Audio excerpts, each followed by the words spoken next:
आज हम लोग पढ़ेंगे जल अपघटन, वाटर हाइड्रोलिसिस। जल अपघटन क्या होता है, इसका डिटेल नोट्स जो है पीडीएफ में आपको मिलेगा। यहां पर हम इसको समझा रहे हैं, ध्यान से आप समझेंगे। जल अपघटन, वाटर हाइड्रोलिसिस। वाटर हाइड्रोलिसिस क्या होता है, जल अपघटन क्या होता है? जैसा कि आप जानते हैं, शुद्ध जल जो होता है वह विद्युत उदासीन होता है। शुद्ध जल में उसका आयनन किया जाए तो उससे हाइड्रोजन आयन और हाइड्रोक्साइड आयन उत्पन्न होते हैं और इन दोनों की सांद्रताएं समान होती हैं, इसलिए शुद्ध जल को उदासीन माना गया है। लेकिन जब किसी लवण को जल में घोला जाता है तो लवण के धनायन या ऋणायन जल से क्रिया करते हैं और जल से क्रिया करके विलयन में अम्लीयता या क्षारीयता उत्पन्न करते हैं। एसिडिटी या बेसिसिटी, अम्लीयता या क्षारीयता उत्पन्न होती है। तो जब अम्लीयता या क्षारीयता उत्पन्न होती है तो उसी को कहा जाता है कि लवण का जल अपघटन हो रहा है। यदि किसी लवण को जल में घोलते हैं और यदि विलयन उदासीन रहता है तब यह कहा जाता है कि लवण का जल अपघटन नहीं हो रहा है।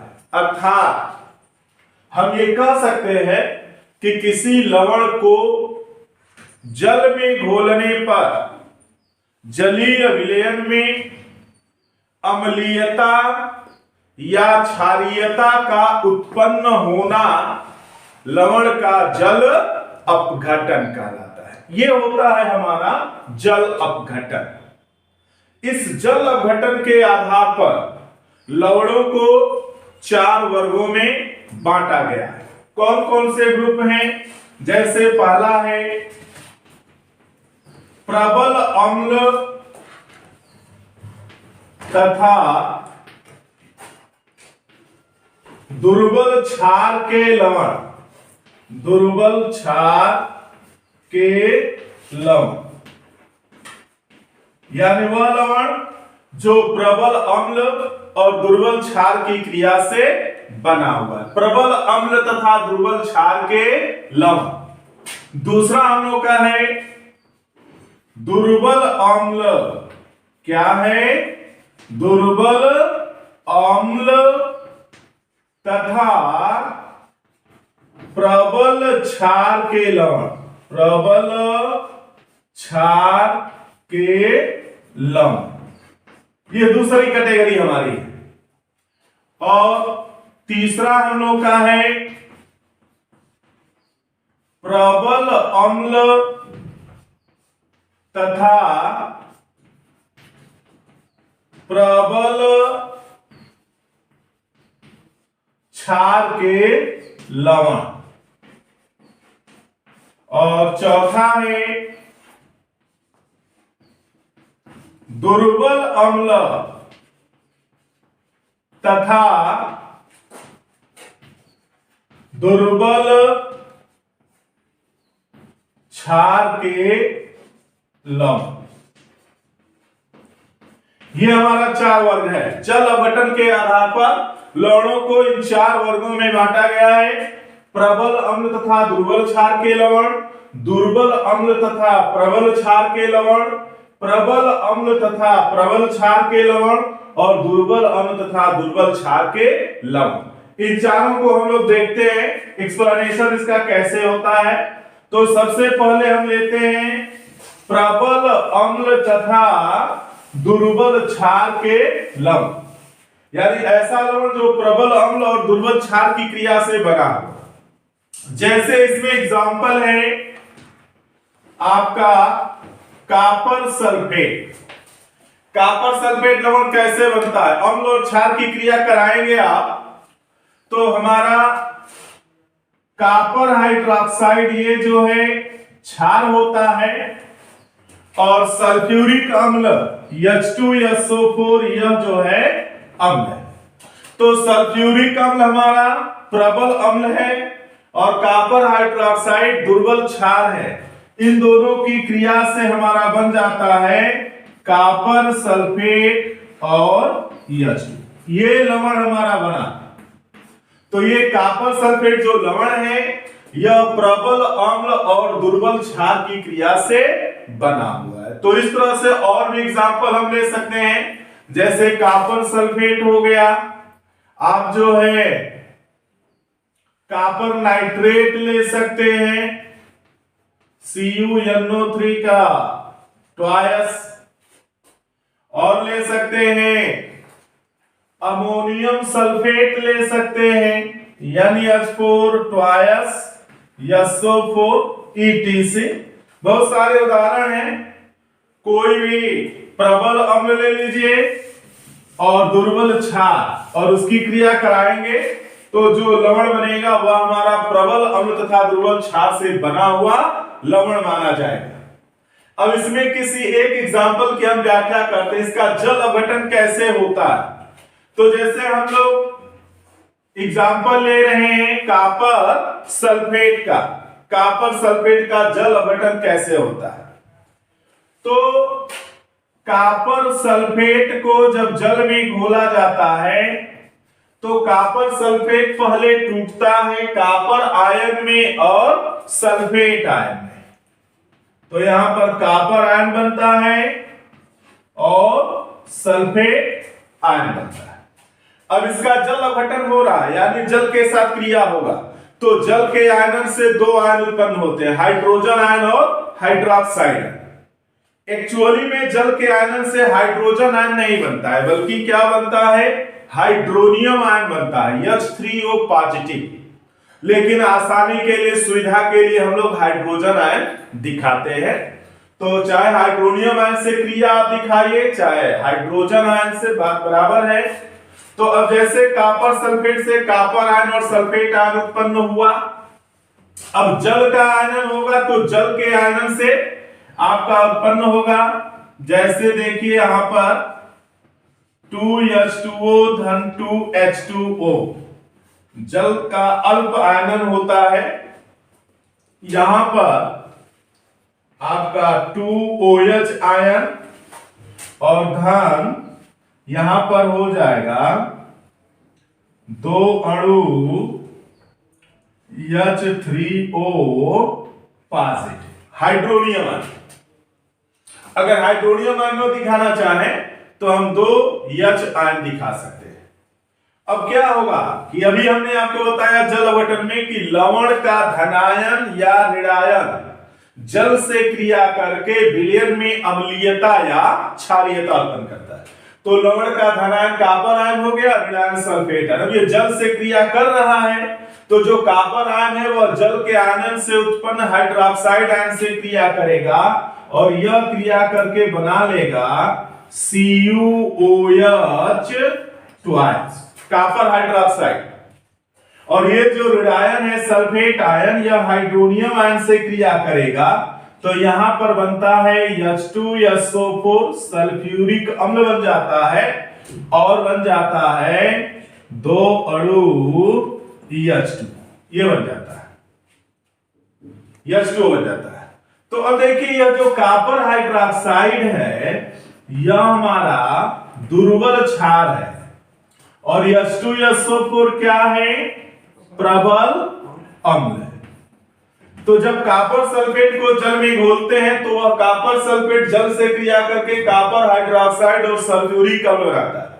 इसमें जो कॉपर हाइड्रोक्साइड है यह दुर्बल क्षार है। तो जो विद्युत अपघट्य हमारा दुर्बल होता है वह विलयन में अल्प आयनित होता है, इसका आयनन कम होगा। और जो प्रबल विद्युत अपघट्य होगा उसका पूर्ण आयनन होता है।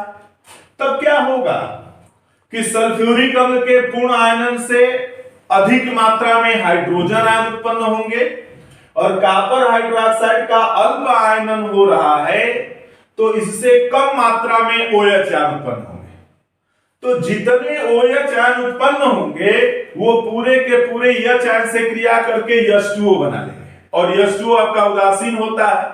लेकिन विलयन में हाइड्रोजन आयनों की क्या है, अधिकता है, क्योंकि यहां पर जो सल्फ्यूरिक अम्ल है या प्रबल अम्ल है, तो विलयन में हाइड्रोक्साइड आयन कम रहेंगे, हाइड्रोजन आयन अधिक रहेंगे। तो कम हाइड्रोक्साइड आयन उतने हाइड्रोजन आयन से क्रिया करके उदासीन हो जाएंगे, लेकिन परिणामी विलयन में अभी कुछ हाइड्रोजन आयन बचे रहेंगे, OH आयन तो नहीं रहेगा, समाप्त हो जाएगा। तो इसलिए ये कहा जाएगा कि विलयन में हाइड्रोजन आयनों की अधिकता हो जाती है, जिसके कारण परिणामी विलयन हमारा किस नेचर का हो जाता है, अम्लीय हो जाता है। अगर विलयन में OH आयन अधिक रहते तो क्षारीय होता, लेकिन यहां पर हाइड्रोजन आयनों की अधिकता के कारण हमारा विलयन अम्लीय होता है। अर्थात कॉपर सल्फेट को जल में घोलने पर कॉपर सल्फेट का जलीय विलयन जल अपघटन के कारण अम्लीय होता है। अगर उसमें आप नीला लिटमस पेपर ले जाएंगे तो वह कैसा हो जाएगा, लाल हो जाएगा। इसके जलीय विलयन का पीएच मान कितना रहेगा, 7 से कम रहेगा, क्योंकि प्रकृति क्या है, अम्लीय।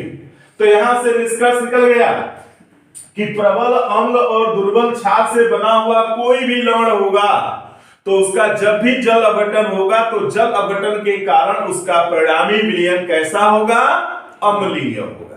क्लियर हो गया। इसी तरह से व्याख्या आपको करनी है। तो ये हमारा पहला था प्रबल अम्ल तथा दुर्बल क्षार का बना हुआ लवण। अब जरा दूसरा देखते हैं हम लोग। दूसरा हम लोग का है दुर्बल अम्ल तथा प्रबल क्षार के लवण। दुर्बल अम्ल, अम्ल दुर्बल हो और क्षार हमारा क्या हो, प्रबल हो। दूसरा हमारा है दुर्बल अम्ल तथा प्रबल क्षार का लवण। अब इसमें कोई एग्जांपल, तो कोई दुर्बल अम्ल ले लीजिए और कोई प्रबल क्षार ले लीजिए। जैसे एसिटिक अम्ल हमारा दुर्बल अम्ल है, सोडियम हाइड्रोक्साइड हमारा प्रबल क्षार है। दोनों की क्रिया कराएंगे तो लवण कौन सा बनेगा, सोडियम एसीटेट। तो सोडियम एसीटेट हमारा इस कैटेगरी में आएगा, CH3COONA, सोडियम एसीटेट हो गया। पोटेशियम एसीटेट ले सकते हैं, कैल्शियम एसीटेट ले सकते हैं, सोडियम कार्बोनेट ले सकते हैं। कार्बोनिक अम्ल दुर्बल अम्ल होता है, तो सोडियम कार्बोनेट, यह जो लवण है सोडियम हाइड्रोक्साइड और कार्बोनिक अम्ल की क्रिया से बना हुआ है, तो ये ले सकते हैं ETC। बहुत सारे इस तरह के लवण आपको मिलेंगे। इसमें हम सोडियम एसीटेट की व्याख्या करते हैं। देखिए, अब दुर्बल अम्ल और प्रबल क्षार से बना हुआ लवण है, तो अभी आपने इसके पहले देखा कि प्रबल अम्ल और दुर्बल क्षार से बना हुआ लवण था। तो जो अम्ल प्रबल था तो परिणामी विलयन कैसा हो गया, अम्लीय हो गया।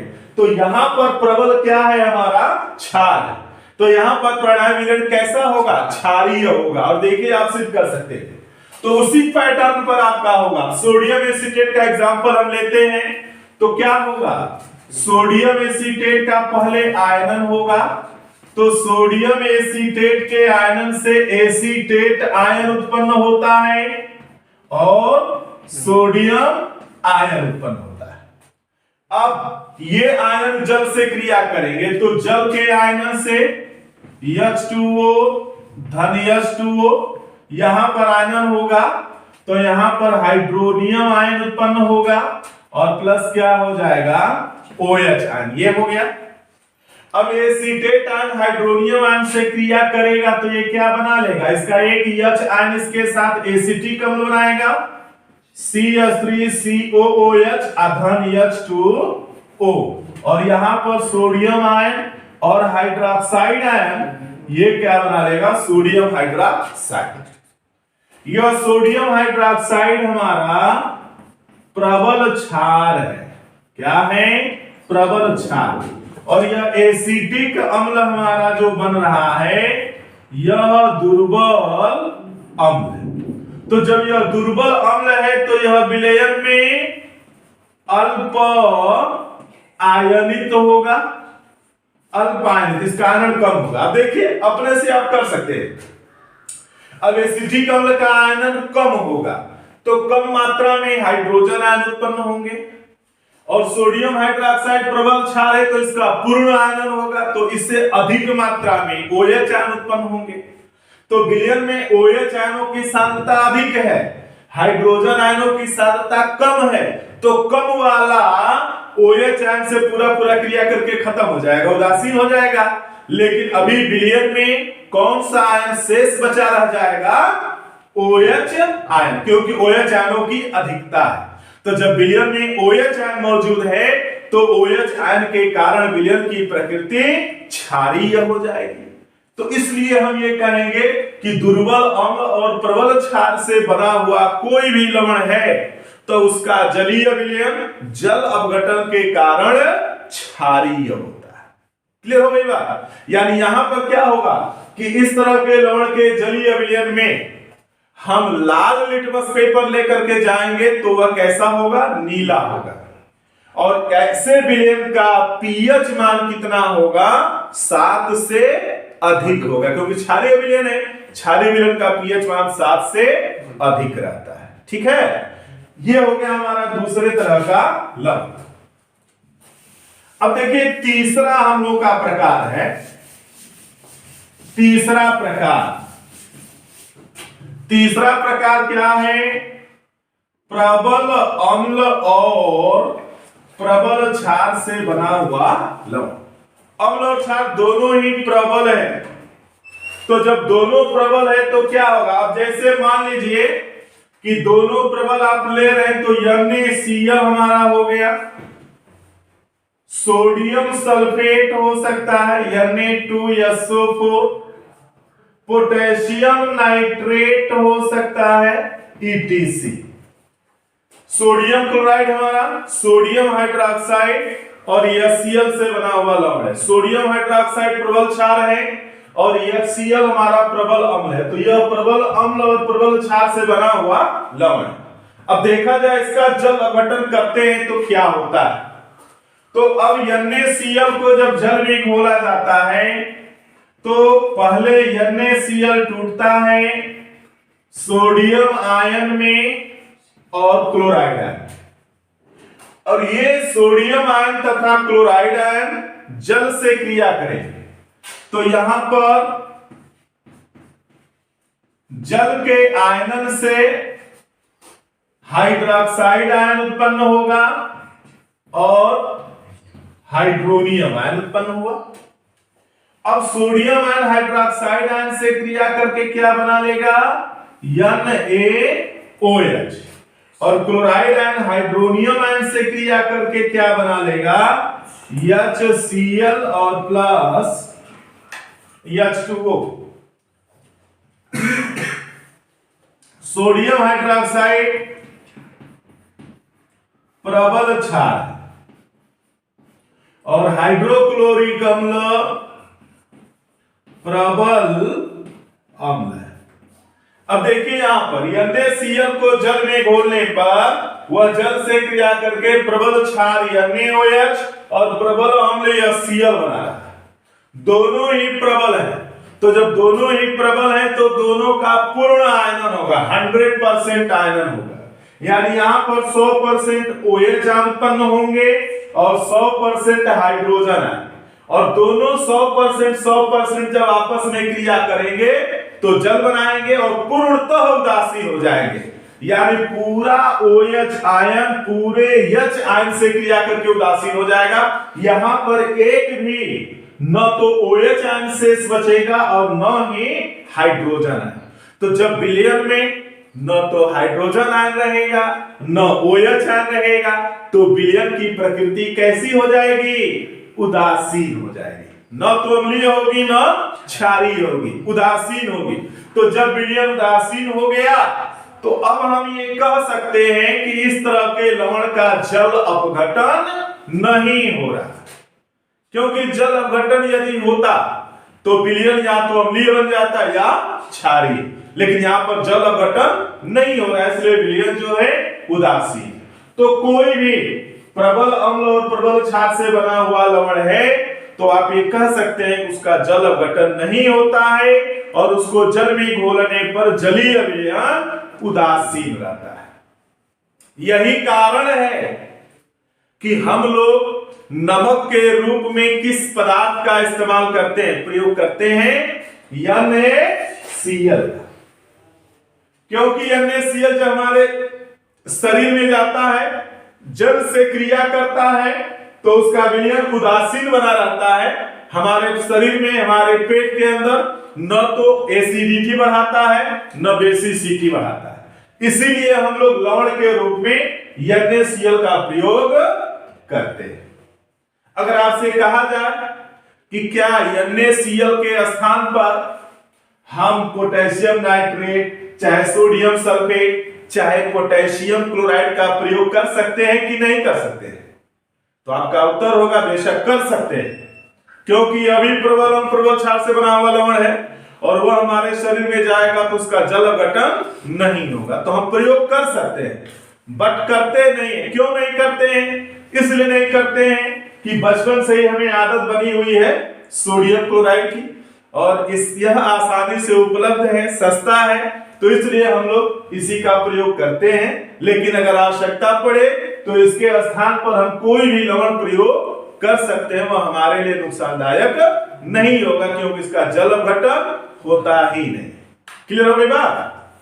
इसके बाद लास्ट हम लोग का है दुर्बल अम्ल तथा दुर्बल क्षार से बना हुआ लवण। दोनों ही दुर्बल हो तब क्या होगा? चौथी कंडीशन है दुर्बल अम्ल तथा दुर्बल क्षार से बना हुआ लवण, दोनों दुर्बल हो। तो जैसे इसमें एग्जांपल हम दिखा सकते हैं, क्या हो जाएगा? Ammonium acetate CH3COO NH4, ammonium acetate ले सकते हैं, अमोनियम कार्बोनेट ले सकते हैं, NH4 2 CO3 ETC, ammonium format ले सकते हैं, कॉपर एसीटेट ले सकते हैं, जिंक एसीटेट ले सकते हैं। हमारी जितने भी दुर्बल क्षार हैं उनकी दुर्बल अम्ल से क्रिया कराए लवण हमको मिल जाए। हम व्याख्या करते हैं अमोनियम एसीटेट की। देखिए यहां पर क्या होगा, अमोनियम एसीटेट। तो अमोनियम एसीटेट को यदि जल में घोला जाए तो पहले यह आयनित होगा एसीटेट आयन और अमोनियम आयन, और यह जल से क्रिया करेगा तो जल के आयन से उत्पन्न हाइड्रोनियम आयन और हाइड्रोक्साइड आयन ये क्रिया करेगा। तो एसीटेट आयन जब हाइड्रोनियम आयन से क्रिया करेगा तो यहां पर क्या बनाएगा? अब देखिए दुर्बल अम्ल बनेगा, इसलिए यहां उत्क्रमणीय क्रिया दिखा रहे हैं। तो यहां पर हो जाएगा इसका यह चयन इसके साथ क्रिया करेगा तो CH3COOH और प्लस हो जाएगा H2, और यहां पर अमोनियम आयन और हाइड्रोक्साइड आयन है, ये जब आपस में क्रिया करेंगे तो यहां बन जाता है अमोनियम हाइड्रोक्साइड। और अमोनियम हाइड्रोक्साइड क्या है? दुर्बल क्षार है। जब दुर्बल क्षार है तो इसका आयनन क्या होगा? कम होगा, अल्प होगा, यानी ये हमारा हो गया अल्प आयनिक। इसी तरह से एसिटिक अम्ल हमारा जो बन रहा है यह दुर्बल अम्ल है और इसका भी आयनन कम हो रहा है, तो यह भी हो गया अल्प आयनिक। अब देखिए दोनों का आयनन जो है कम हो। तो सामान्यतः क्या होता है कि यदि दुर्बल अम्ल और दुर्बल क्षार से बना हुआ लवण है तो दोनों की जल से क्रिया होने पर दुर्बल अम्ल और दुर्बल क्षार बनते हैं, और इनका आयनन इतना कम होता है कि ये लगभग एक दूसरे को क्या कर देते हैं? उदासीन कर देते हैं। अम्ल के आयनन से उत्पन्न हाइड्रोजन आयन क्षार के आयनन से उत्पन्न OH आयन को उदासीन कर देता है, तो इसका भी परिणामी विलयन उदासीन रहता है। लेकिन यहां पर जो विलयन होगा उसकी प्रकृति निर्भर करती है अम्ल और क्षार के आयनन स्थिरांक। सामान्यतः तो उदासीन होता है, लेकिन यहां पर यदि अम्ल का आयनन स्थिरांक क्षार के आयनन स्थिरांक के बराबर है, यानी Ka का मान Kb के बराबर है, K अम्ल का आयनन स्थिरांक है, Kb क्षार का आयनन स्थिरांक है, तो यदि दोनों के आयनन स्थिरांक बराबर हैं तो उस कंडीशन में क्या होगा, दोनों का आयनन समान होगा, और जब समान आयनन होगा तो समान H आयन और समान OH आयन उत्पन्न होंगे और वो एक दूसरे को उदासीन कर देंगे, तो परिणामी विलयन हमारा कैसा हो जाएगा, उदासीन हो जाएगा, उदासीन विलयन होगा। और यदि ऐसा लवण हो, दोनों ही दुर्बल हैं, लेकिन ऐसा लवण हो कि वहां Ka का मान Kb से अधिक है, यानी अम्ल का आयनन स्थिरांक क्षार के आयनन स्थिरांक से अधिक है, तब क्या होता है कि अम्ल का आयनन अधिक होगा, क्षार का आयनन कम होगा, तो क्षार का OH आयन अम्ल के H आयन से पूरा पूरा उदासीन हो जाएगा और विलयन में थोड़ा H आयन बचा रहेगा। तो उस H आयन की उपस्थिति के कारण परिणामी विलयन की प्रकृति अम्लीय हो जाएगी, क्योंकि Ka का मान अधिक है। तो इस तरह का अगर है तो हमारा परिणामी विलयन अम्लीय होगा। और यदि Ka का मान इज लेस देन Kb, अम्ल का आयनन स्थिरांक क्षार के आयनन स्थिरांक से कम है, तब क्या होगा, परिणामी विलयन हमारा क्षारीय रहेगा। तो सामान्यतः तो जलीय विलयन उदासीन रहता है, लेकिन यह निर्भर करता है अम्ल और क्षार के आयनन स्थिरांक पर। अब जैसी केस रहती है उसके अनुसार Ka Kb बराबर है तो उदासीन विलयन, K is greater than Kb है तो अम्लीय विलयन, और K is less than Kb है तो क्षारीय विलयन।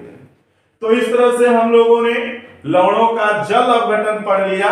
ये 4 तरह का जल अपघटन होता है। जल अपघटन के आधार पर लवण 4 प्रकार के होते हैं। धन्यवाद।